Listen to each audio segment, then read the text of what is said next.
Hello বন্ধুরা, কেমন আছো তোমরা সবাই? আশা করি সবাই অনেক ভালো আছো। আমিও অনেক ভালো আছি। বন্ধুরা, আমরা তো সবাই ব্ল্যাকপিঙ্ক গ্রুপকে চিনি, বিশ্বের নাম্বার 1 K-pop গার্লস গ্রুপ। আমরা কোথাও না কোথাও কোনো ভিডিওতে বা কোনো জায়গা থেকেই ব্ল্যাকপিঙ্কের 5th মেম্বার সম্পর্কে তো অবশ্যই শুনেছি। আসলে কি এটা সত্য? আর সত্য হলেও তাকে কেন গ্রুপ থেকে বের করে দেওয়া হলো? আজকের এই ভিডিওতে বিস্তারিত আমরা জানবো। তো বেশি দেরি না করে শুরু করা যাক। আমরা যাকে ব্ল্যাকপিঙ্কের 5th মেম্বার বলে জানি তার নাম হলো চো মিয়ন। তার বয়স 27 বছর এবং তিনি বর্তমানে GIDLE গ্রুপের মেম্বার। তিনি একজন সিঙ্গার এবং অ্যাক্ট্রেস। মিয়ন খুব ট্যালেন্টেড একজন আইডল। তিনি খুব ভালো ডান্স করতে পারেন এবং তার ভয়েসও অনেক সুন্দর। আপনারা তার গানগুলো দেখলেই বুঝতে পারবেন।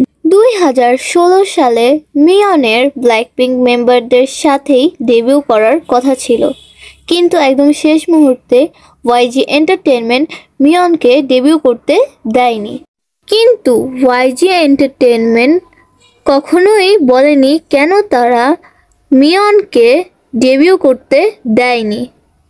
অনেক মানুষই মনে করেন YG এন্টারটেইনমেন্টের একজন মেল ট্রেনির সাথে তাকে জাপানে ঘুরতে দেখা গিয়েছে, তাই YG এন্টারটেইনমেন্ট তাকে ডেবিউ করতে দেয়নি।